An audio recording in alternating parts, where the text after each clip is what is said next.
Good evening, my fellow citizens. This government, as promised, has maintained the closest surveillance of the Soviet military buildup on the island of Cuba. Within the past week, unmistakable evidence has established the fact that a series of offensive missile sites is now in preparation on that imprisoned island. The purpose of these bases can be none other than to provide a nuclear strike capability against the Western Hemisphere. These words were spoken by President John F. Kennedy on the 22nd of October, 1962. 6 days earlier, he had been informed of the existence of Soviet nuclear missiles in Cuba. Little did he know that this would be the first of 13 days of danger, treachery, and tension known as the Cuban Missile Crisis, which would act as a catalyst for future nuclear treaties and lay the groundwork for diplomatic relations between the Soviet Union and the United States, changing the course of history forever. The end of World War II brought about a period of growth and prosperity for the United States. However, this seemingly jovial period held darker undertones. A new conflict was brewing between the Eastern and Western blocs. It is not a conflict between peoples, but between basic values and systems of government. Communism was rapidly spreading throughout the world. The Soviet Union had expanded to include territories such as Poland, Ukraine, and Romania with the Warsaw Pact, and China had identified itself as a communist country following the end of the Chinese Civil War in 1949. The ensuing response by democratic forces to halt the so-called domino effect resulted in fruitless clashes in Korea, a stalemate in Berlin, and a slowly escalating situation in Vietnam.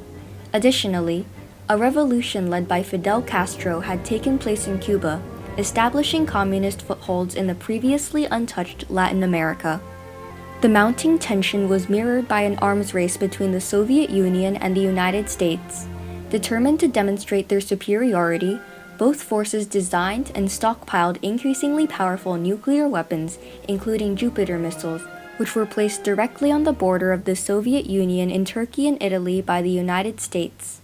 Tensions between the two sides continued to rise after a US-backed attempted coup of Cuban leader Fidel Castro in April of 1961. The attack, known as the Bay of Pigs invasion, strengthened Cuba's bond with the Soviet Union, cementing its position as the Soviet Union's little brother. Cuba became their surrogate, became the Russian surrogate. The Soviet Union saw its newfound alliance as an opportunity.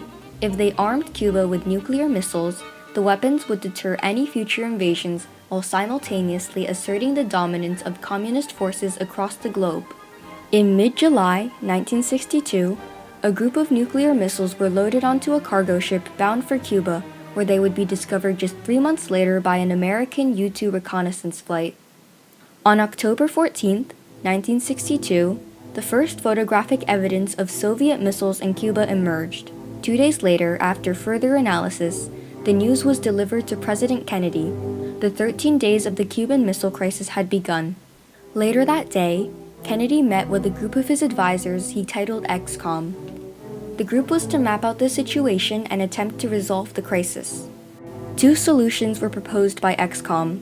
The first was an airstrike and invasion of Cuba, and the other a naval quarantine to prevent the entrance of additional missiles. The Joint Chiefs of Staff argued in favor of the airstrike, stating that the quarantine would make Kennedy appear weak and indecisive. However, after taking into account the possibility of retaliatory strikes against vulnerable territories like West Berlin, Kennedy decided on the quarantine, which would leave room for negotiation with the Soviet Union. Soviet leader Nikita Khrushchev responded the next day with a letter challenging the quarantine, calling it an act of aggression. Despite his harsh words, 14 Soviet ships, which had been headed towards the blockade, were ordered to turn back when the blockade was challenged on the 25th. Cuba's supply of nuclear weaponry had been cut off. However, the threat of missiles on the island remained, and additional U-2 flights had indicated that the launch sites were almost operational. Despite the imminent danger, backing down was not an option in the eyes of the American people. If we do such a back down, we will have weakened the credibility which we have been trying and are still trying to establish by our actions over Cuba. With no end in sight, an invasion of Cuba seemed unavoidable. Yet, unbeknownst to the United States, the Soviet Union had over 40,000 troops positioned in Cuba on top of the nuclear missiles, which Cuban officials had permission to launch at any time, meaning that an invasion would almost certainly result in nuclear war. The first hints of a resolution appeared on October 26th in the form of a private letter from Khrushchev to Kennedy. In exchange for the US's assurances that they would not attack Cuba, Khrushchev offered to remove the missiles from the island. However, less than 24 hours later, another message was sent, this time publicly over Radio Moscow. The new message contradicted its predecessor by offering a new trade. The missiles on Cuba would be removed in exchange for the removal of the Jupiter missiles from Turkey. The two conflicting letters created a whirlpool of confusion and debate in Washington.